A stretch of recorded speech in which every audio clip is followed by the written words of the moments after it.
Queridos irmãos e amigos, a paz do Senhor Jesus, estamos entrando no ar com mais uma edição do programa Escola Bíblica Dominical. E hoje iremos estudar a lição de número 10 com o tema A Ceia do Senhor, a segunda ordenança da igreja. Obrigado por sua companhia, por sua audiência, você que está pela TV Kairos, canal 7.1, Deus te abençoe. Você que está pela internet também, compartilhe o link do programa, curta e comente se for o caso, para que você possa interagir conosco também aí pelas redes sociais. Nós iremos, na lição de hoje, trabalhar este tema, que é um dos temas mais importantes da igreja cristã. Vamos para, então, o textuário, a verdade prática e a leitura bíblica em classe do programa de hoje. O textuário diz assim: porque todas as vezes que comerdes este pão e beberdes este cálice, anunciais a morte do Senhor, até que venha. Primeira carta de Paulo aos Coríntios, capítulo 11, versículo de número 26. A verdade prática diz assim: a ceia do Senhor, como uma ordenança, celebra a comunhão do crente com o Senhor ressuscitado. A leitura bíblica em classe do programa de hoje está na primeira carta que Paulo escreveu aos Coríntios, capítulo 11, a partir do versículo de número 17 até o versículo de número 34, que diz assim: nisto, porém, que vou dizer-vos, não vos louvo, porquanto vos ajuntais não para melhor, senão para pior. Porque antes de tudo, ouço que, quando vos ajuntais na igreja, há entre vós dissensões, e em parte o creio. E até importa que haja entre vós heresias, para que os que são sinceros se manifestem entre vós. De sorte que, quando vos ajuntais num lugar, não é para comer a ceia do Senhor, porque comendo cada um toma antecipadamente a sua própria ceia, e assim um tem fome e outro embriaga-se. Não tendes porventura casas para comer e para beber?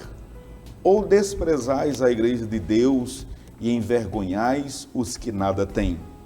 Que vos direi? Louvar-vos-ei? Nisso não vos louvo, porque eu recebi do Senhor o que também vos ensinei, que o Senhor Jesus, na noite em que foi traído, tomou o pão, e tendo dado graças, o partiu e disse: tomai, comei. Isto é o meu corpo que é partido por vós, fazei isto em memória de mim. Semelhantemente, também depois de cear, tomou o cálice, dizendo: este cálice é o novo testamento no meu sangue. Fazei isto todas as vezes que beberdes em memória de mim. Porque todas as vezes que comerdes este pão e beberdes este cálice, anunciais a morte do Senhor até que venha. Portanto, qualquer que comer este pão ou beber o cálice do Senhor indignamente, será culpado do corpo e do sangue do Senhor. Examine-se, pois, o homem a si mesmo, e assim coma deste pão e beba deste cálice. Porque o que come e bebe indignamente, come e bebe para a sua própria condenação, não discernindo o corpo do Senhor. Por causa disso, há entre vós muitos fracos e doentes, e muitos que dormem. Porque se nós nos julgássemos a nós mesmos, não seríamos julgados. Mas quando somos julgados, somos repreendidos pelo Senhor, para não sermos condenados com o mundo. Portanto, meus irmãos, quando vos ajuntais para comer, esperais uns pelos outros. Mas, se algum tiver fome, coma em casa, para que vos não ajunteis para condenação. Quanto às demais coisas, ordená-las-ei quando for ter convosco. Vamos agora à apresentação dos objetivos desta lição maravilhosa.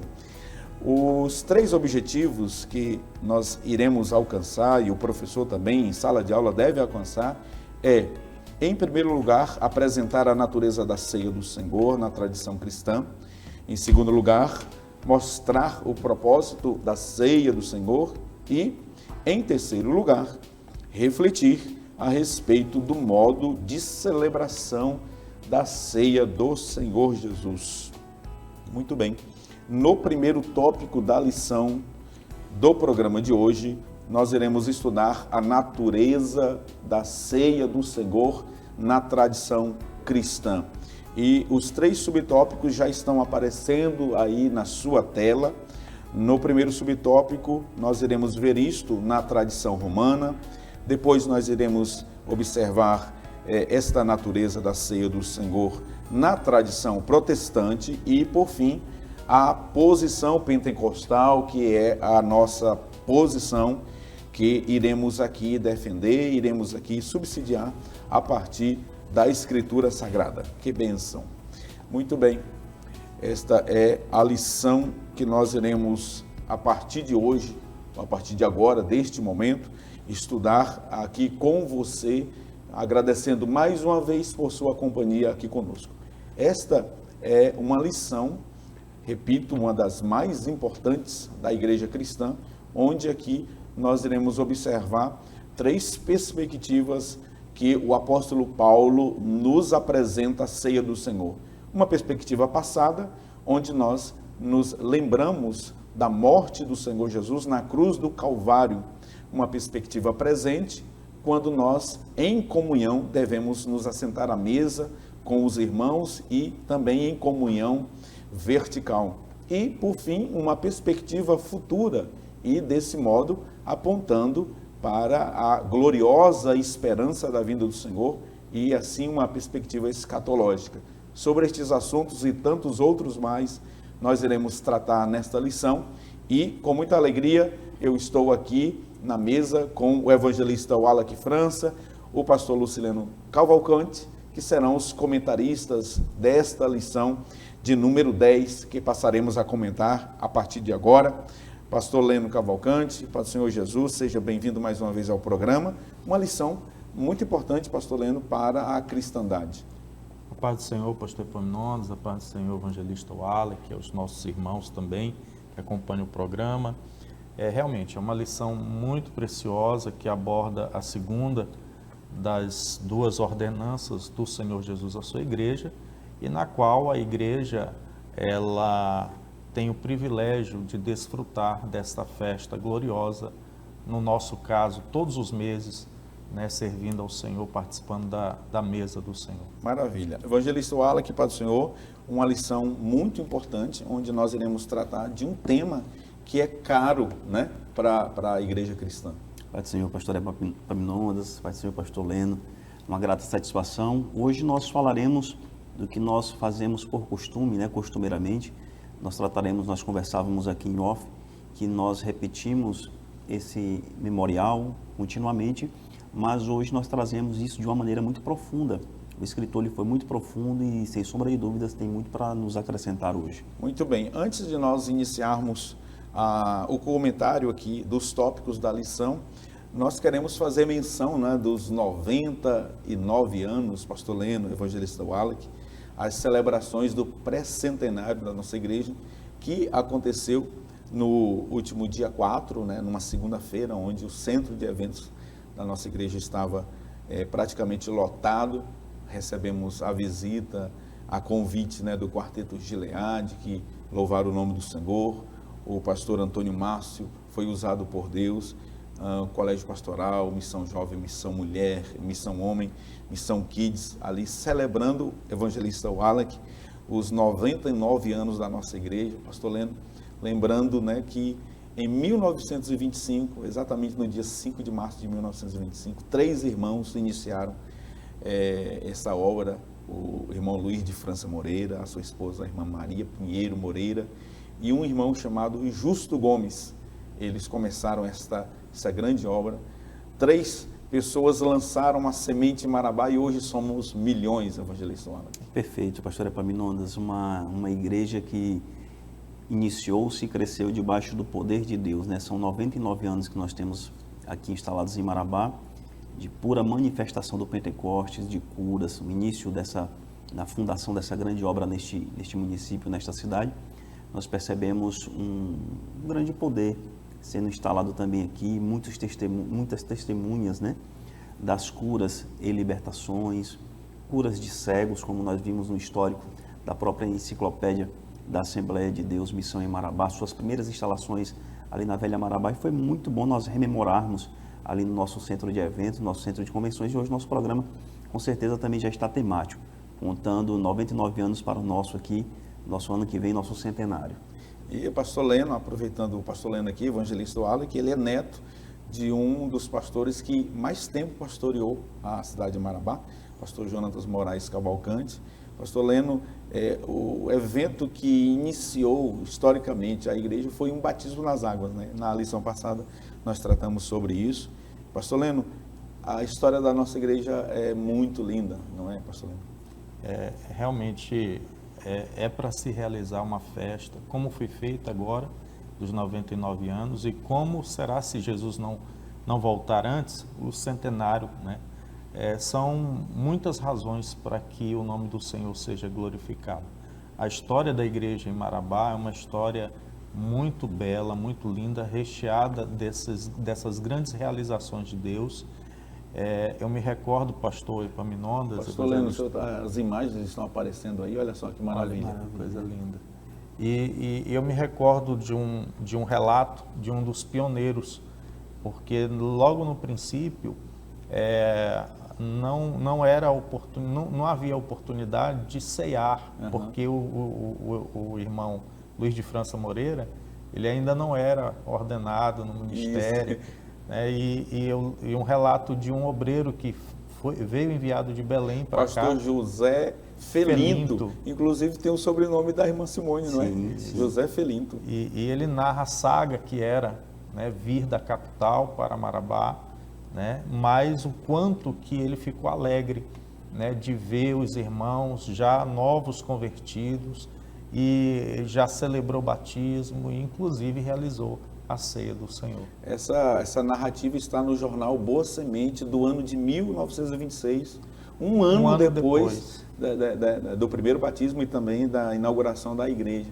Ele é muito emocionante até, né, o relato dos enfrentamentos, das dificuldades que ele enfrentou para vir de Belém, subindo o rio, de barco, até chegar O barco aqui. Quebrou, tiveram que passar um tempo Tem uma correnteza ilha. por nome de a Cachoeira do Arrependimento. Sim. Ele conta tudo isso lá. Isso, assim, são relatos e muitas coisas, muitos testemunhos, né, que ao longo dessa história talvez não estejam registrados nos livros, mas com certeza estão nos anais celestiais. Com certeza. Tem um relato de uma irmã que orou pelo irmão Maximiano. Ele era completamente cego e as vistas dele foram restauradas. Batismo com o Espírito Santo marcaram a história da nossa igreja. E aqui nós queremos, em nome do programa Escola Bíblica Dominical, parabenizar, né, Wallace, o nosso pastor, o pastor Salles, a irmã Raquel, sua família, por estarem aqui conosco há mais de 20 anos, pastoreando e fazendo parte desta história. Parabenizar pelo evento que foi realizado, para a glória de Deus. Que Deus continue dando saúde ao nosso pastor e juntos vamos marchar para o centenário. Vamos então aos comentários da lição, e eu quero começar aqui com o evangelista Wallace França. Evangelista Wallace, nesse primeiro tópico, nós iremos discorrer sobre essa natureza da ceia, observando vários pontos da história, né? Nós temos uma tradição romana, nós temos uma tradição protestante, né, já depois do século XVI, e uma tradição pentecostal, que é aquela que nós iremos aqui nos posicionar. Fale sobre esse primeiro subtópico, que é na tradição romana. Perfeito, pastor Epaminondas. Na última lição, nós debatemos sobre o batismo, que é aquela primeira ordenança que inclusive tem na nossa declaração de fé. Hoje nós estamos tratando sobre essa segunda ordenança, muito importante, que é a ceia do Senhor. E nós analisaremos nesse primeiro bloco sobre 3 perspectivas, como o senhor bem disse. E nós gostaríamos de começar falando sobre essa perspectiva romanista. E como é que é essa perspectiva romanista? Ela vem de uma tradição romana, uma tradição basicamente católica, em que nós utilizamos o termo transubstanciação. E o que seria esse termo transubstanciação? Significa dizer que o corpo e o sangue de Cristo ali, eles são representados por aqueles instrumentos manuseados na ceia, mas aqueles instrumentos, eles se transformam no próprio corpo e no próprio sangue de Cristo. Antes de nós tecermos críticas ou valores a respeito, é necessário nós compreendermos como é que isso avança durante os séculos, né, e os tempos, que é adotado até hoje. Então, começa-se com uma tradição do padre, no caso ali o sacerdote, elevando aqueles objetos que são utilizados naquela ceia, ou naquela ministração, e levantando-o para a própria adoração. E naquele momento, eles creem numa transformação, realmente de substância, transformando-se no corpo e no sangue de Cristo. Isso gera vários problemas, pastor Epaminondas, vários problemas de ordem teológica, vários problemas de ordem interpretativa e vários problemas também de ordem organizacional. Então, por exemplo, se nós estamos ali agora com o próprio corpo e o sangue de Cristo, se aquele material sobra durante a ministração daquela ceia, o que nós deveremos fazer? Vamos jogar o corpo de Cristo fora? Vamos nos desfazer do sangue de Cristo? Olha só o problema que nós geramos. Se Jesus já ressuscitou, vamos devolver de volta. Que já coisa, ressuscitou. Né? E outro grande problema que é criado durante os séculos e séculos, pastor Epaminondas, é o problema da idolatria aos objetos que foram utilizados. Essa é uma crítica que vem se avançando ao longo dos anos e é uma crítica que nós devemos saber dosar, respeitando a fé de cada um, mas sabendo, interpretando que naquele momento em que Jesus ministra a sua ordenança, em Lucas capítulo 22, em Marcos e Mateus, nós percebemos ali que como é que naquele momento em que Cristo está ministrando a ceia, o seu próprio corpo se transforma.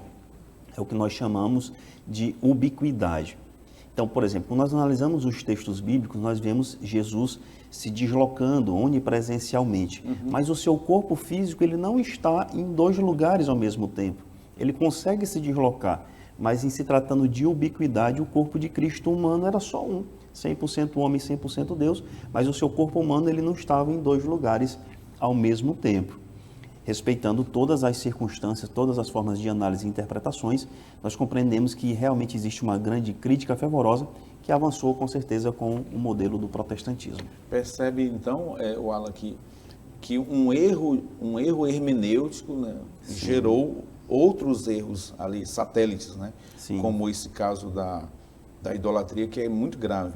E aí, tudo por conta, pastor Leno, evangelista Wallach, de uma interpretação equivocada, errônea, herética, né, de Lucas 22 e 20, aqueles textos onde Jesus diz assim: isto é o meu corpo. Meu corpo. E aí eles entendem literalmente essa transubstanciação ocorrendo no momento que o Wallach muito bem colocou aqui, que o sacerdote apresenta, ali ocorre a transformação, né? Mas vejam que nós temos ali, na verdade, Jesus fazendo uso de um recurso literário, que é uma figura de linguagem, uma metáfora, não é? Quando ele disse assim, por exemplo, eu sou a porta, ele era a porta de madeira? Eu sou o pão. Ou eu sou o pão, ele disse, eu sou a videira. Eu sou a videira. É uma figura de linguagem, não é? Salvo engano, a metonímia, né? Salvo engano, a figura de linguagem é metonímia, quando um corpo se amolda ao outro, toma por parte o outro. É como também se a marca tomasse o nome do produto que nós conhecemos, nós vamos anunciar para não gerar constrangimento para as outras marcas. Mas nós temos que interpretar isso, pastor Epaminondas, à luz de uma interpretação hermenêutica realmente, extrair do texto o que realmente ele queria dizer. A Bíblia, ela explica a própria Bíblia. Jesus, ele é crucificado apenas e somente uma vez. Todos aqueles sacrifícios no Antigo Testamento apontavam para ele, mas no Novo Testamento o seu sacrifício foi um único e por toda a humanidade. Então, à luz da interpretação da Bíblia Sagrada, nós considerarmos que todos os dias nós estamos sacrificando Cristo ali no altar, sendo apresentado pelo sacerdote, é antibíblico e, portanto, considerado também. Inclusive, no século XIII, não é, pastor Leno, que a Igreja Romana ela proibiu a administração do vinho para os fiéis. Apenas ali o sacerdote, ele participava do vinho, evitando assim que houvesse um erro ali, derramasse, por exemplo, o vinho, e aquilo ali seria um sacrilégio, seria uma profanação do sangue de Jesus. Olha só os riscos de uma hermenêutica mal interpretada, mal usada, não é? E aí, Wallace, a gente pode comentar aqui nesse primeiro tópico também, que aconteceu também, pastor Leno, no meio protestante, aí uma fumaça dessa transubstanciação, porque nós tínhamos ainda, né, até um tempo atrás, alguns irmãos que equivocadamente, né, entendiam que o pão era algo sagrado e quando sobrava da ceia eles iam lá, enterravam. Nós não temos, pela Escritura Sagrada, essa compreensão, não é, evangelista? Sim, perfeito. Eu gostaria até que o Albert colocasse na tela, só para que os irmãos fossem acompanhando, pastor Epaminondas, que nós estamos falando aqui do fenômeno da transubstanciação, né? Então nós temos aí na sua tela a respeito das tradições, né? Na tradição romana, na tradição protestante e a posição pentecostal, e nós estamos falando agora dessa transubstanciação. Então, quando nós iniciamos o programa, nós dizemos que essa tradição romana, ela nos gera um problema de ordem logística, de ordem eclesiológica, ela traz problema de ordem sobre todos os prismas e aspectos. Mas, por exemplo, nós trazemos um que é muito corriqueiro e deve ser debatido, e quando se debate em sala de aula gera polêmica, que é o que fazer com esse corpo, esse objeto transubstanciado agora neste momento. Eu tenho ali o corpo de Jesus nas minhas mãos e tenho o seu sangue. O que fazer após a conclusão do nosso ritual, do nosso simbolismo? Então, se nós pegarmos a própria posição pentecostal que nós temos hoje, os pastores que transitam conosco e tudo, alguns têm aquela compreensão, ainda bem antiga, de que se deve sepultar aquele pão, se deve enterrar aquele pão ou lançar as águas. Se eu for ver por uma interpretação mais aceita, mais contemporânea, nós vemos pastores como o próprio pastor Ciro Sanches, ele dizendo, olha, isso aí, irmãos, me desculpem, mas é um desperdício de alimento, porque para nós é um simbolismo. Muito bem.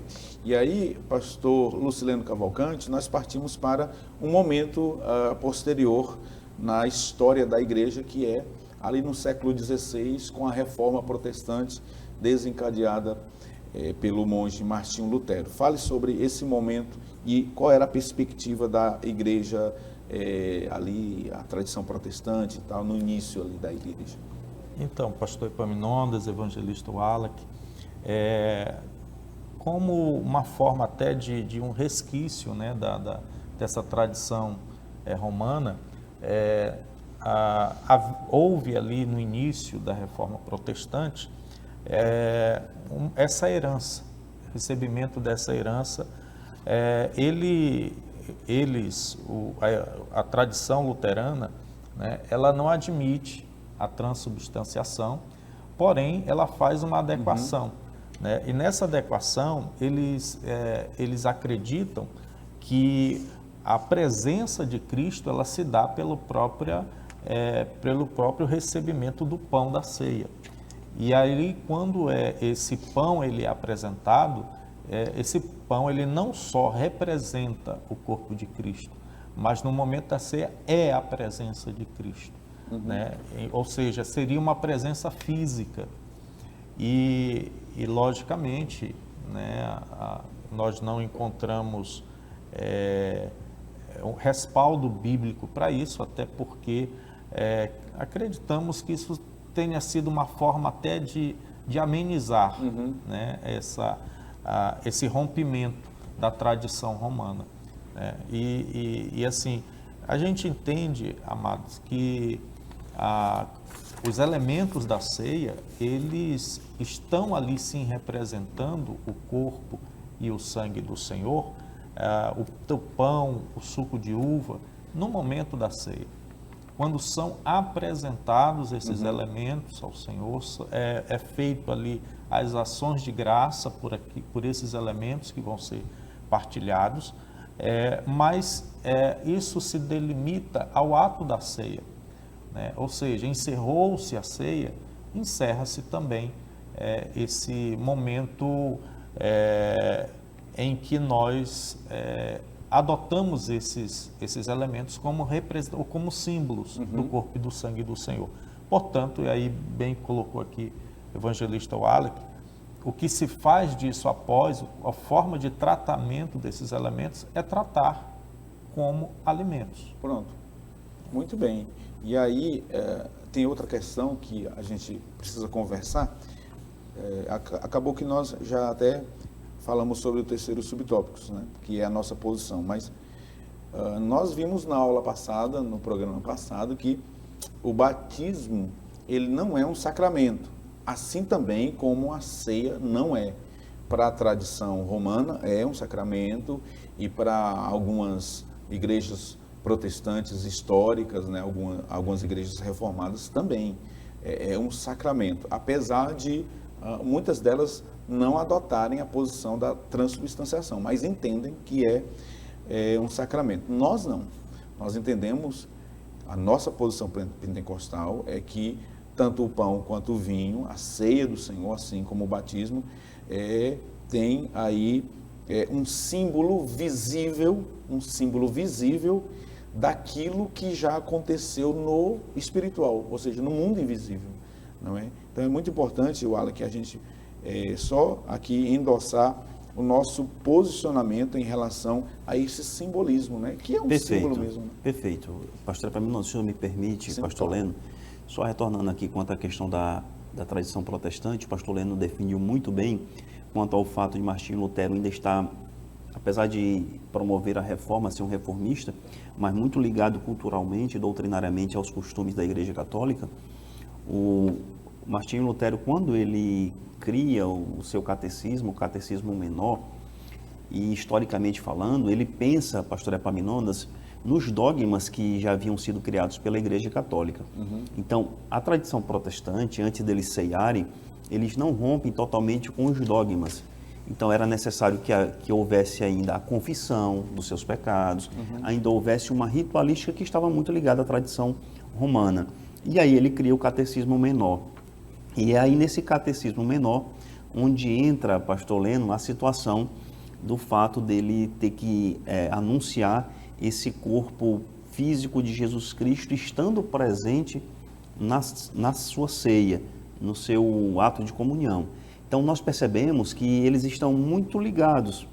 E era muito difícil, o Martinho Lutero, ele enfrenta alguns desafios de ordem doutrinária e ele encontra pessoas que contrapõem-se às suas ideias. O pastor Leno trouxe aqui em off, inclusive, o suíço, né? O Zwingli. Isso, Zwingli. Então, nós percebemos que naquele momento, para o rompimento com aquele dogma, tinha que haver uma posição um pouco, tanto quanto próxima. Portanto, ele pega e afirma no catecismo que ali realmente é o corpo físico de Cristo. Mas na nossa tradição não. Como o senhor bem disse na nossa parte introdutória, é um memorial, é um momento ali que nós refletirmos naquela obra expiatória de Cristo, sempre o que? Apontando para o passado, para a comunhão no presente e para a sua vinda no futuro. Portanto, eu acredito assim, não é puxando sardinha para o nosso lado, mas é uma posição mais adequada que se adequa à exegese bíblica, aquilo que nós precisamos realmente extrair da Bíblia, e a Bíblia explicando a própria Bíblia. Então, assim, só para a gente, pastor Epaminondas, fixar na nossa mente, na nossa tela ali, nós temos a posição pentecostal, que é um simbolismo. Simbolismo de quê? De que Jesus está presente espiritualmente. Mas, se os senhores me permitirem, eu gostaria de trazer o que está escrito na nossa declaração de fé a respeito da nossa ceia do Senhor, que está aí na tela. Então, conforme a declaração de fé das Assembleias de Deus na página 22, as ordenanças, diferentemente do que nós vimos quanto à tradição romana e reformada, da reforma, as ordenanças não transmitem qualquer poder místico ou graça salvífica, mas são um rito simbólico, universal e pessoal que apontam para as verdades centrais da fé cristã. A ceia do Senhor é o memorial de sua morte em nosso lugar. É muito interessante essa definição, pastor Leandro, da nossa declaração de fé, ao afirmar que não transmite esse poder místico. Porque ainda nós tínhamos muitos irmãos que acreditavam que ao tomar a Santa Ceia, eles estavam em comunhão por 30 dias. Na verdade, não se toma a ceia para ter, se toma porque tem comunhão, pastor Leno. Na verdade, a cerimônia da ceia é uma expressão de uma vida de comunhão. Então, quando o crente ele toma do pão, e é interessante que é um ato, como coloca a nossa declaração de fé, é um ato individual, né? Cada um, como Paulo ele orienta, faz o exame pessoal e, entendendo, né, estar em comunhão, expressa essa comunhão através do ato da ceia do Senhor, participando do pão e do cálice do Senhor. E é interessante, pastor, colocar também que algumas pessoas às vezes entendem que participar da ceia perdoa pecados. E não é dessa forma, né? Então, nós já somos perdoados, né, pelo sacrifício de Jesus na cruz e devemos viver uma vida em santidade, e esse exame ele tem que ser diário, ele tem que ser constante, né? Não só para a semana da ceia, né, mas a todo momento nós vivermos para Deus. Muito bem. Nós aprendemos sobre a natureza da Santa Ceia na história da igreja, do cristianismo, e no próximo bloco nós iremos falar sobre o propósito da Santa Ceia. Qual é o propósito da Santa Ceia? Quem pode participar da Santa Ceia? Todas as pessoas podem participar da Santa Ceia, os não convertidos podem participar da Santa Ceia, os crentes que não estão em comunhão podem participar da Santa Ceia. Fique aí, permaneça conosco, não saia, nós iremos voltar daqui a pouquinho para tratar destes e outros assuntos mais. Até já.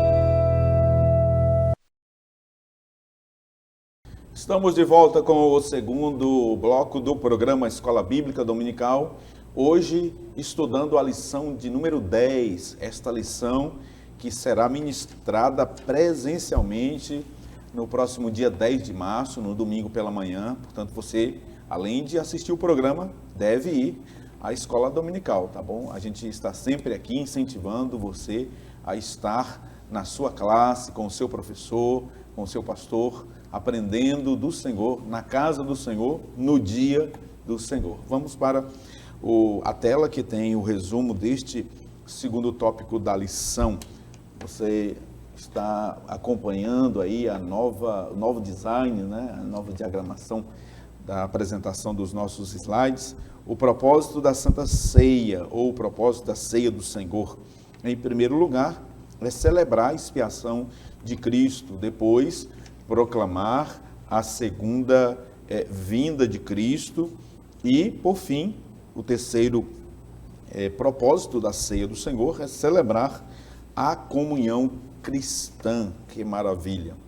Há um autor muito conhecido, comentarista, Warren Wiersbe, ele comentando esta passagem bíblica da primeira carta de Paulo aos Coríntios, capítulo de número 11, ele diz que o cristão ele deve olhar para trás, olhando para a cruz, para o Calvário, na Santa Ceia. Ele deve olhar para frente, olhar para a vinda do Senhor, portanto, um olhar escatológico. Ele deve olhar para o lado, para ver quem dos seus irmãos está necessitados, e, portanto, é aquele olhar social, e ele deve olhar para dentro de si, fazendo um autoexame. Os 4 olhares do salvo, do crente, ao participar da Santa Ceia. E neste tópico nós veremos 3 perspectivas de como nós devemos participar da Ceia do Senhor. E eu quero chamar os comentários aqui do evangelista Wallach para que ele comente sobre o aspecto passado.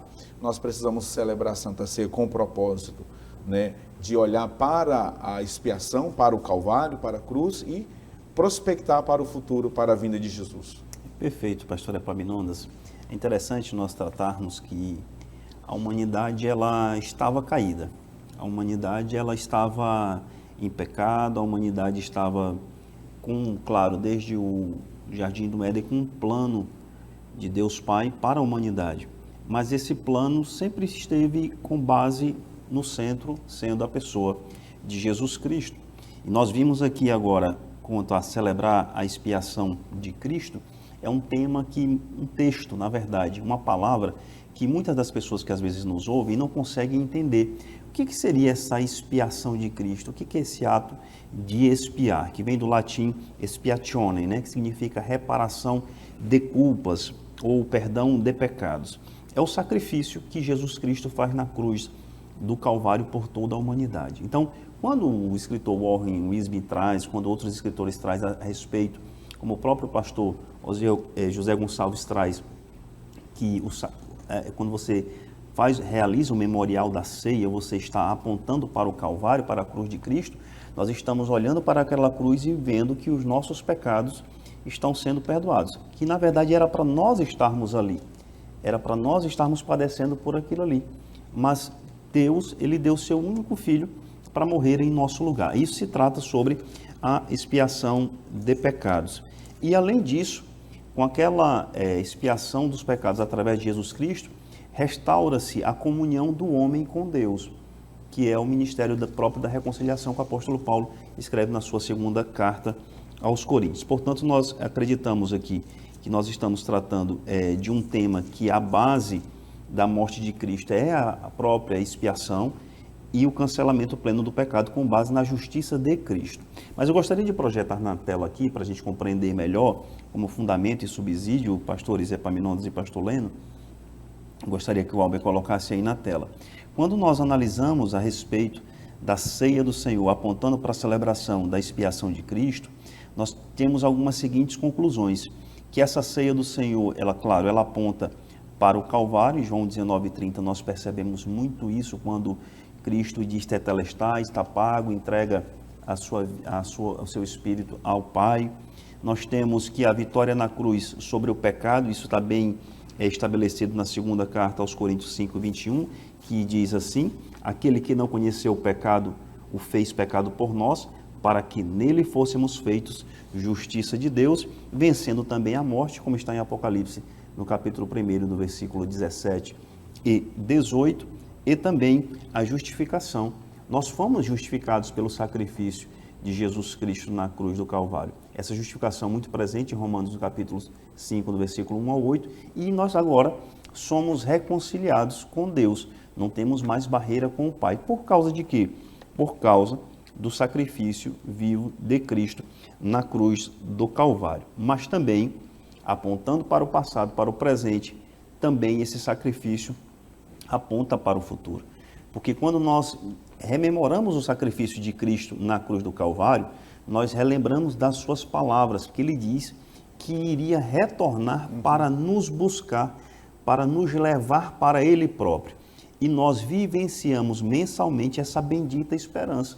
Nós confiamos nas suas palavras, nós cremos nessas palavras, e esse memorial da Santa Ceia, todas as vezes que nós rememoramos, pastor Epaminondas e pastor Leno, não é tão somente de trazer a memória.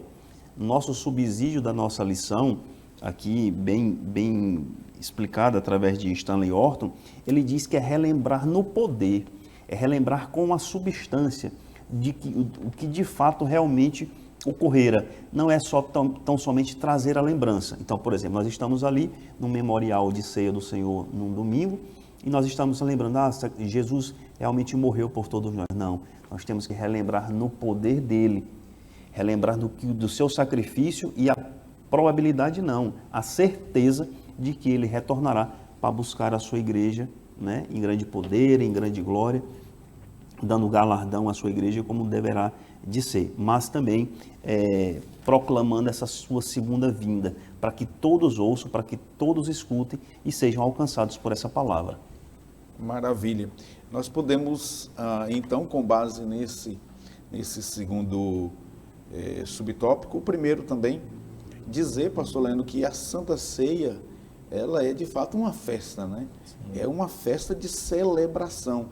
Não é um velório. Às vezes a gente participa, né, de alguns cultos de Santa Ceia e aí a gente vê uma tristeza pairando Sim. no rosto dos irmãos, um olhar triste. Não, a Santa Ceia deve ser uma convocação para uma festividade, uma celebração. Apesar de nós estarmos ali olhando para o passado, para a morte de Jesus, mas não podemos nos esquecer que ele ressuscitou, pastor Leno, e ele está vivo. E que coisa gloriosa, né? Nós falamos, né, no bloco anterior de que Jesus ele não está fisicamente, Sim. mas a presença dele no culto, nesse momento que a igreja se reúne para celebrar, ela é real, né? Uma presença espiritual do Senhor e que a igreja tem aqui, então, como bem colocou o evangelista Wallace, esses motivos, né, para que faça essa grande festa. E a igreja, algumas pessoas têm até uma ideia errônea a respeito do cristão, do crente, de que o crente não tem, assim, não é de festa. Mas, muito pelo contrário, o povo de Deus é um povo de festa. Acabamos de ver a comemoração dos 99 anos da Igreja Marabá. Então, e a festa maior da igreja é a celebração da ceia do Senhor. Era essa a palavra que eu estava querendo me lembrar, a festa maior. Exatamente. Então, por quê? Porque nós celebramos a maior vitória. Nossa maior vitória não é conquistar bens nesse mundo. Nossa maior vitória é a nossa salvação em Cristo. Pastor Leandro, se o senhor me permite, o senhor me fez lembrar do texto, está bem aqui na lição de Apocalipse, aí depois o senhor pode continuar, 12, verso 11, porque a vitória não foi só apenas de Cristo, mas também é a nossa vitória. Olha só que coisa gloriosa. Está escrito, Apocalipse capítulo 12, versículo de número 11, na Almeida Revista Corrigida. E eles o venceram pelo sangue do Cordeiro e pela palavra do seu testemunho, e não amaram a sua vida até a morte. Nós somos vencedores pelo sangue de Jesus, pastor Leandro. E assim, tanto o corpo de Jesus quanto o sangue de Jesus, eles trazem à nossa memória essa grande vitória, porque o ser humano, evangelista Wallace, pastor Epaminondas, o ser humano ele tem a tendência de esquecer algumas coisas importantes. Só que Jesus ele institui a ceia justamente para que a gente nunca esqueça de que a nossa vitória está ali no Calvário e foi pelo sacrifício de Jesus, do seu corpo ali pregado e também pelo seu sangue derramado. Muito bem. Pastor Leno, eu gostaria que o senhor também continuasse falando.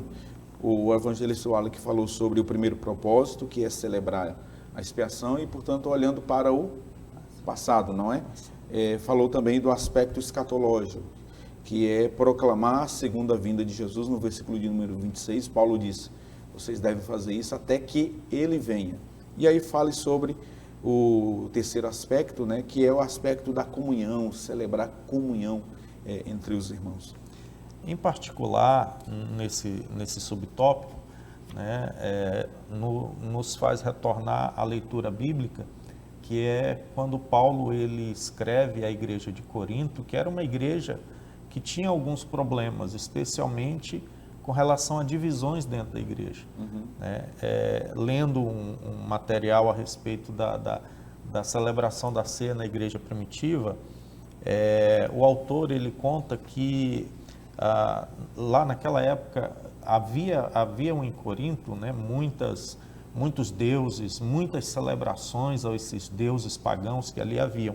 Então, quando os crentes se reuniam, geralmente se reuniam na casa de alguém que tinha uma casa mais espaçosa, alguém que tinha posses.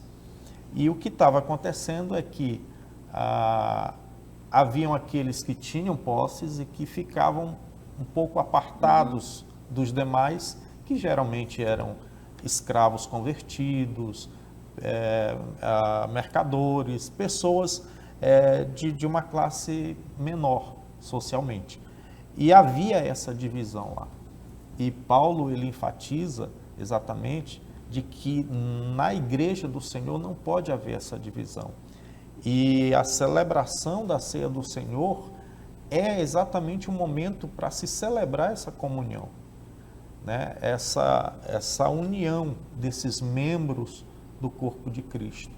E aí, amado, a ceia do Senhor, ela traz, então é isso que Paulo ele explica lá no capítulo 11 de 1 aos Coríntios. A ceia do Senhor, ela é essa expressão dessa comunhão. Eu posso tomar do pão, porque nada me impede. Eu tenho comunhão com os meus irmãos. Eu tenho comunhão com o corpo de Cristo. E essa expressão da comunhão, Jesus ele dá alguma ideia lá no capítulo 13 do Evangelho de João, quando Jesus ele faz aquele ato que os discípulos a princípio não entendem, né? De ele tirar a capa, se envolver numa toalha, pegar uma bacia com água e lavar os pés dos discípulos. Os discípulos não entendem. Pedro mesmo, a priori, ele recusa, mas depois Jesus lava os pés dele. E ao final, Jesus ele pergunta, vocês entenderam? Uhum. E eles ficaram calados. Ele disse, assim como eu vos fiz, façais vós também. Entre a igreja. Jesus ele estava ensinando que nós devemos estar em comunhão e servir um ao outro. Assim nós podemos então concluir este segundo tópico, evangelista Wallace, pastor Leno, dizendo àqueles que estão nos assistindo que não é recomendável que um irmão, um crente, que esteja com raiz de amargura, né, com espírito, como ele diz aqui, espírito de divisão, com litígios, com intrigas, participe da Santa Ceia. Antes, não deixe de participar, mas que resolva aquela pendência para participar da Santa Ceia, não é, Wallace? Perfeito, até porque os capítulos que antecedem o capítulo 11, a primeira carta aos Coríntios, o apóstolo Paulo vai recomendar acerca das distensões, dos litígios dos irmãos daquela igreja de Corinto, uma igreja rica, abastada, uma grande cidade, como nós já conhecemos, rica nos dons, mas que levavam os seus problemas para os tribunais gentílicos, ou seja, levavam os seus problemas para resolver na justiça, os irmãos da própria igreja, da própria congregação. Então o apóstolo Paulo recomendava que vencesse primeiro essas barreiras, esses problemas. O fato é que nós somos seres humanos e somos sentimentais. É impossível nós nos blindarmos de todos os sentimentos ruins que temos. Mas quando o pastor Leno falou que todos os nossos pecados, as nossas falhas foram sobre Cristo na cruz do Calvário, eu posso ter o zelo de buscar perdoar e o perdão. Então, por exemplo, o pastor Epaminondas nos ensina muito isso. Às vezes, amar é uma opção. Eu vou optar por amar, eu vou optar por perdoar. Eu vou optar por me analisar se eu estou digno ou indigno de cear, como nós veremos no próximo bloco. Muito bem. E assim nós vamos encerrar este segundo bloco do programa, tá? Pedindo que você permaneça conosco, porque após o intervalo nós iremos falar sobre o modo, né? A forma de celebrar a Santa Ceia. Como deve estar o crente no momento de participar da Santa Ceia. Portanto, não saia daí, voltaremos daqui a pouquinho. Até já.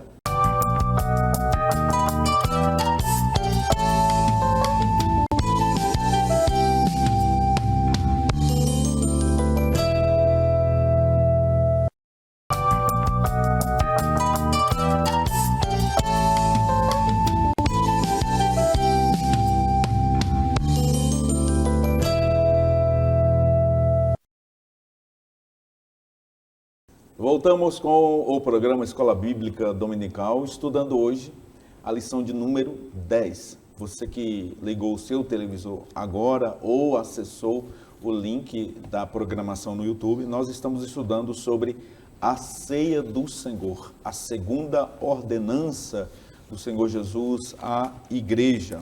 Neste terceiro e último bloco do programa, nós iremos falar sobre o modo de celebração da Santa Ceia. Nós já aprendemos, não é, sobre a natureza da Santa Ceia, na história da igreja, na tradição cristã, já aprendemos sobre o propósito da Ceia do Senhor e agora nós iremos aprender o modo. E você tem aí na sua tela, você tem os 3 subtópicos que nós iremos comentar. O primeiro é: o que é participar indignamente? Esta frase ela aparece lá em 1 Coríntios capítulo 11, onde o apóstolo Paulo, no versículo de número 27, trata deste assunto. O segundo subtópico, nós vamos ver que deve-se celebrar a Santa Ceia de modo reverente. E, em terceiro lugar, deve-se celebrar a Santa Ceia, né, com um ato festivo, né? E nós até já aqui pontuamos algo, mas vamos novamente ratificar isto. Aqui eu quero começar então com o pastor Leno Cavalcante. Vamos conversar com a nossa audiência, com os nossos os nossos professores de escola dominical, os nossos irmãos que estão agora nos acompanhando, e falar sobre essa expressão, né? Paulo diz que a Santa Ceia, ela não pode ser tomada indignamente. O que é participar indignamente aqui, pastor Leandro? Primeiramente, pastor Epaminondas, o autor ele enfatiza esse termo para destacar, às vezes, um conceito equivocado que se tem daqueles que participam da ceia. Quando a palavra, no versículo 27, diz: portanto, qualquer que comer este pão ou beber o cálice do Senhor indignamente, essa palavra indignamente, ela está relacionada ao modo como se realiza a ceia. Uhum. E alguns têm uma ideia equivocada de que, pelos seus próprios atos, ele se torna digno de participar da ceia. Pelos seus próprios méritos, ele se torna digno de Cristo. E, na verdade, nós entendemos que tanto a nossa salvação, quanto tudo que advém da salvação é pela graça de Deus. Nenhum de nós merece ou é digno pelos seus próprios méritos, mas unicamente pela graça do Senhor. Então, quando Paulo ele fala a respeito de estar digno, é sim do modo como nós nos portamos diante dessa festa gloriosa. E aí o apóstolo Paulo, como nós já falamos, né, ele cita alguns erros que estavam acontecendo no ato, inclusive no ato da Santa Ceia. Né? Não havia comunhão, estava havendo segregação, estava havendo bebedices, né? Enfim, glutonarias, porque um comia as suas refeições antes dos outros. Outros não comiam nada. Outros não comiam nada. Então, assim, era de forma desordenada que acontecia a ceia do Senhor. A palavra de Deus, ela vai nos ensinar, sim, que nós devemos viver uma vida de santidade, viver uma vida em comunhão com Deus, né? E isso serve não só para a ceia do Senhor, mas para todos os momentos da nossa vida. Tem alguém que tem uma ideia também equivocada de que ele tem que estar pronto para o culto da Santa Ceia, mas que por demais dias ele pode viver da maneira como ele bem entende. E não é assim, porque a ceia é um momento de celebração. E se Jesus voltar num dia que não seja no dia da Santa Ceia? Então, é uma ideia equivocada, mas que a ceia do Senhor, ela é sim um momento de expressar essa vida de comunhão com Deus. É um momento que deve ser celebrado como vai ser falado aqui de forma reverente, né? Mas essa palavra indignamente está relacionado com esse modo de como os coríntios celebravam a ceia do Senhor. Muito bem. Os professores de escola bíblica dominical, né, da classe adultos, eu recomendo que vocês façam a leitura do capítulo de número 10. Aqui nós temos o subsídio, né, para a lição, é o livro comentado pelo autor da lição, o pastor José Gonçalves, onde ele traz elementos para enriquecer a sua aula. Por exemplo, aqui o autor responde no livro, né, quem deve, Wallace, participar da Santa Ceia, né? Aí ele vai descrever a comunhão fechada, a comunhão aberta e a comunhão próxima. Os 3 tipos de comunhão que são esposadas hoje na igreja cristã. Há igrejas onde todas as pessoas podem participar da Santa Ceia, mesmo não crentes, mesmo não evangélicos. Qual é a nossa posição? E aí, evangelista Wallace, eu recomendo que os professores leiam esse capítulo de número 10, e aí eu até gostaria que, se pudesse comentar sobre qual é a nossa posição, né? Quem é que deve participar da Santa Ceia. É muito interessante, porque tem muita gente que ainda tem dúvida.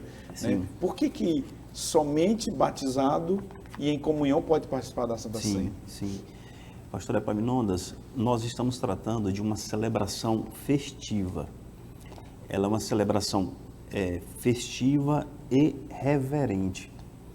O que eu estou querendo dizer com isso? E dando ênfase à palavra festiva e reverente, porque alguém pode pensar que pelo fato dela ser festiva, ela é irreverente.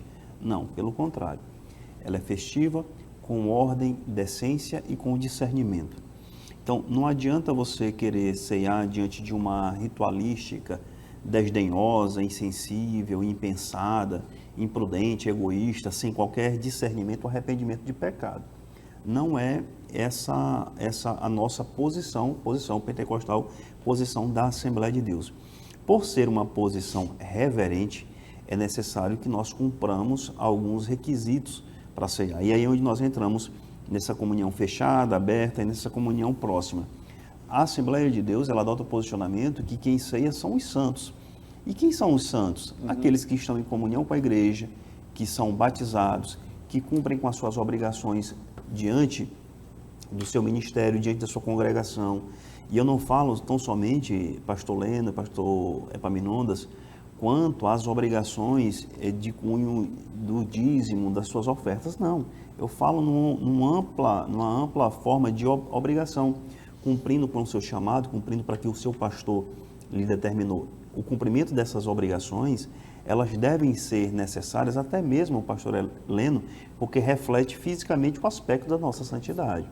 Nós temos discutido muito ao longo de todos os trimestres, discutiremos ainda no trimestre que vem, acerca desse aspecto. Então, qual é a nossa posição hoje? Quem pode ceiar? Aquele que está em comunhão. Quem é que está em comunhão? Não tem como eu estar em comunhão se eu não estou numa santificação progressiva. Isso é quase uma condição sine qua non, é quase uma condição lógica. Então, a gente traz aqui um aspecto hermenêutico, um aspecto linguístico, para definir aquilo que é basicamente lógico.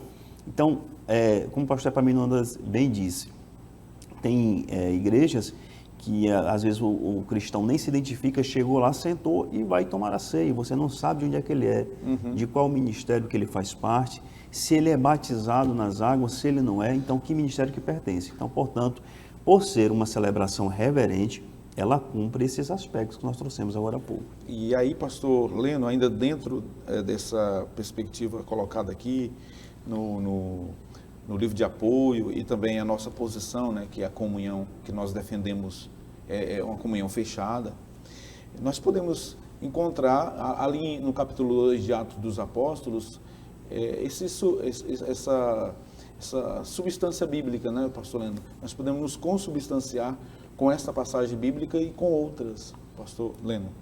Verdade, pastor Epaminondas. A igreja cristã, ela tem sim, né, o seu padrão, tem sim o seu modo de desenvolver, né, a sua devoção a Deus. E a Bíblia, aqui no livro de Atos, no capítulo 2, ela nos dá, vamos dizer assim, esse perfil da igreja lá no início, lá no começo, né, e do qual nós adotamos para a nossa vida. Em Atos, no capítulo 2, né, nós vemos aqui os primeiros conversos, né, os primeiros que receberam a salvação, e aqui no versículo 42, ou melhor, no versículo 41, diz assim, de sorte que foram batizados os que de bom grado receberam a sua palavra, e naquele dia agregaram-se quase 3.000 almas. E perseveravam na doutrina dos apóstolos, na comunhão e no partir do pão e nas orações. Essa era a sequência, né, do desenvolvimento daquele cristão. Ou seja, primeiro, ele ouvia a palavra, recebia a palavra, era batizado nas águas e, a partir daí, ele vivia na comunhão, né? E aí o versículo 42 diz que perseverar na doutrina, na comunhão e no partir do pão, ou seja, a ceia do Senhor. E aí, nesse momento, nós entendemos, então, que dentro da obra de Deus, sabendo que o nosso Deus é um Deus organizado, né? A ceia do Senhor é para aqueles que já foram batizados nas águas, que já foram salvos, né?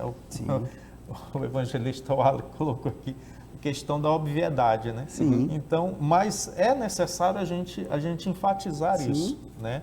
Porque, como bem colocou aqui o autor aqui no livro, ele diz que há movimentos que realizam a ceia do Senhor de forma aberta. Quem quiser participa. E não é isso que a Escritura aqui nos mostra, né? Que existe, logicamente, um padrão, ou seja, para salvos, para aqueles que foram batizados nas águas e que estão em comunhão. O próprio Senhor Jesus, ele menciona aqui que, em primeiro lugar, deve-se pregar o Evangelho. E este é um dos argumentos favoráveis à comunhão fechada.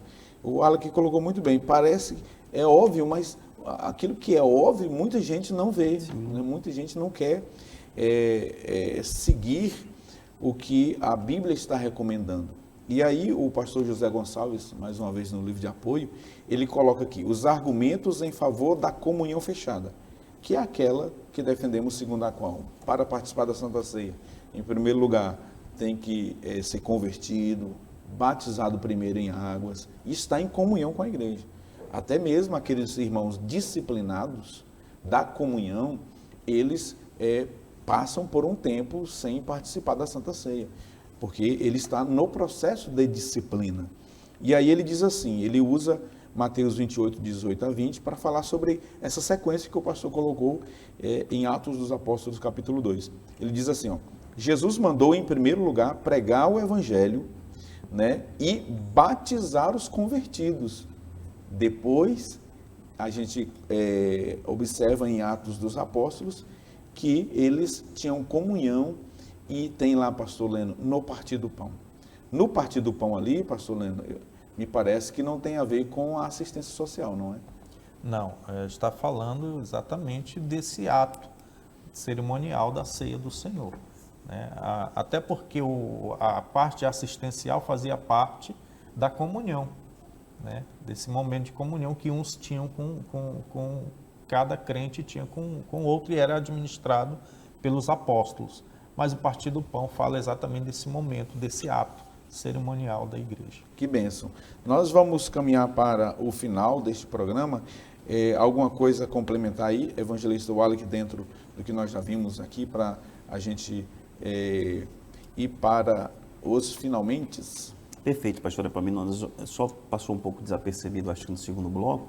Interessante nós destacarmos que a ceia do Senhor não se confunde com a Páscoa. É verdade, Não é verdade? Muito bem lembrado. Então, certamente, quando Jesus reuniu ali para a sua ceia, certamente ele tinha em mente, ele relembrava a questão da Páscoa judaica, o livramento de Israel do povo das garras do Egito. Mas o seu objetivo principal, ele vai muito mais além do que relembrar o livramento das garras do povo de Israel do Egito, mas sim apontando para o futuro, para toda uma humanidade, não só para o povo, mas para toda a humanidade. E aí agora a gente pode até fazer talvez uma aplicação prática, né? Quando o camarada ele vai para uma comunhão não fechada, uma comunhão mais aberta, uma comunhão mais liberta, nós fazemos uma aplicação, né, que na verdade ele foi só para o jantar da Páscoa, né, mas aquele que, se tratando de comunhão fechada, realmente ele vai tratando da própria ceia do Senhor. Isso. E aí, pastor Leno, inevitavelmente, né, o Alec felizmente nos fez lembrar, né, para a gente não confundir, né, Páscoa é uma festa estritamente judaica, né, apesar de que a primeira ceia foi instituída num jantar de Páscoa. Sim. Pastor Leno, Judas participou da Páscoa, comeu do cordeiro ou participou da Santa Ceia? Eu estou provocando, mas eu sei que há divergência nisso, né? Mas nós temos um pensamento muito parecido. Sim, é verdade, pastor Epaminondas. A Escritura, ela nos traz indícios, sim, nos traz uma orientação de que, na verdade, Judas, ele participou da refeição, como disse aqui o evangelista Wallach, né? O evangelista João, ele vai nos trazer esses indícios, né? dentro do seu registro, porém, ele sai no momento que antecede a ceia, né? A ceia, portanto, ela foi celebrada ali somente com os 11 e não com Judas. Ótimo. E evangelista Wallach, Judas, então, nessa abordagem que fizemos aqui pelo pastor Leno, ele come da Páscoa, né? Porque tinha o jantar da Páscoa, que era o cordeiro, as ervas amargas ali, mas depois houve esse momento. E aí? Concordo com o pastor Leno, porque se nós interpretarmos que ele participa da ceia, é o primeiro indigno da história a ceiar com Jesus Cristo. Pronto, né? Maravilha. Então nós vamos ficar por aqui. Aprendemos hoje sobre a segunda ordenança para a Igreja do Senhor Jesus, que é a Santa Ceia, né? Ela é Santa Ceia porque ela é a ceia do Senhor, e o Senhor é santo e, portanto, é a Santa Ceia. Nós vimos que a ceia ela deve ser celebrada, ela deve ser ministrada a todos aqueles que são batizados em águas, portanto, uma comunhão fechada, olhando para o passado, para o Calvário, olhando para o presente, a comunhão entre os salvos e prospectando, assim, a vinda gloriosa de Jesus para arrebatar a sua igreja. Assim nós encerramos esta lição, tá bom? E já estamos, evangelista Wallach, nos aquecendo, preparando o nosso coração. Já estou com ela aqui, uma capa maravilhosa, linda, a capa, né, do segundo trimestre das lições bíblicas. Está também aí na sua tela a lição que tem como tema a carreira que nos está proposta, o caminho da salvação, santidade e perseverança para chegar ao céu, comentada aí pelo querido pastor Osiel Gomes, aqui vizinho nosso, não é, evangelista Wallach, ali de São Luís, no estado do Maranhão, com lições maravilhosas, onde serão 3 meses de um mergulho também neste tema maravilhoso que é a carreira que nos está proposta. Você que é coordenador de escola bíblica dominical, pastor de congregação, aproveite o ensejo para lembrá-lo de que as revistas deste trimestre, portanto com este tema, elas já estão disponíveis lá na Livraria Cristã CPAD, ali na Cidade Nova. Faça o seu pedido o quanto antes. Você que é pastor de campo e está aqui também na região circunvizinha, você pode enviar o seu pedido de escola de revistas, né, de lições da Escola Bíblica Dominical com antecipação, para que você possa se organizar aí juntos, possamos crescer, continuar crescendo na graça e no conhecimento da palavra do Senhor nosso Deus. Lembrando que esta lição de hoje, ela será ministrada no domingo dia 10, tá bom? De março, e você deve ir à escola dominical presencialmente, aprender do Senhor um pouquinho mais com o seu professor de escola bíblica dominical. Obrigado por sua companhia, por sua audiência aqui conosco. Deus abençoe você, a sua casa e a sua família. Obrigado a todos os professores de escola dominical da cidade de Marabá, todos os professores de escola dominical aqui da nossa região que acompanham a nossa programação. Você que está em qualquer parte também desse nosso grande Brasil e do mundo, também sinta-se abraçado por nós. Agradecemos a produção do programa, na pessoa do Albert Júnior, ao nosso pastor Salles, que nos dá plena liberdade para fazermos este programa com muito amor e carinho a vocês. Agradecer aos nossos comentaristas, pastor Lucileno Cavalcante, evangelista Wallach França, que estão sempre disponíveis para o reino de Deus e colaborando com o crescimento espiritual do povo de Deus aqui com os comentários. Assim, nós encerramos e eu vou pedir ao pastor Leno que nos despeça em oração e depois você vai ficar com mais um pouquinho das imagens do nosso pré-centenário, os 99 anos da Assembleia de Deus Missão. Deus te abençoe, até a próxima semana. Pastor Leno. Querido e eterno Deus, te agradecemos por mais um momento de estudo da Tua Palavra, rogando a Ti, Senhor, que o Senhor possa abençoar a cada aluno, professor da nossa querida escola dominical, em todos os lugares, Senhor, que este programa alcançar. Meu Senhor, abençoa a Tua igreja, ó Deus, em todos os lugares, para que o Teu nome continue sendo engrandecido no meio do Teu povo. Assim te pedimos e te agradecemos no nome de Jesus.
Pare de ter medo do futuro, porque o passado já foi perdoado e o presente já está sustentado e o futuro já está garantido.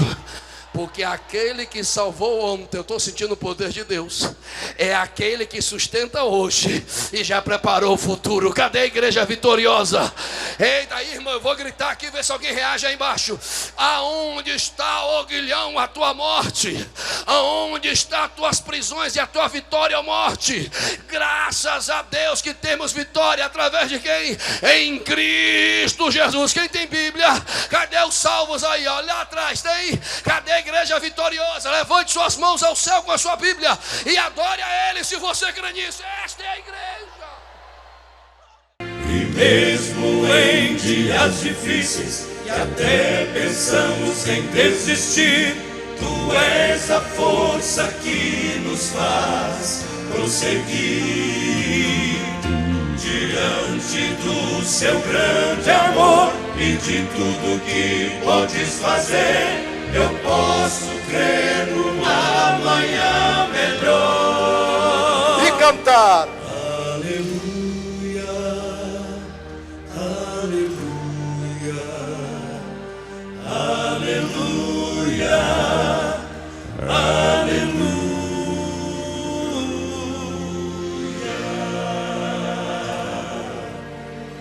nosso dia a dia.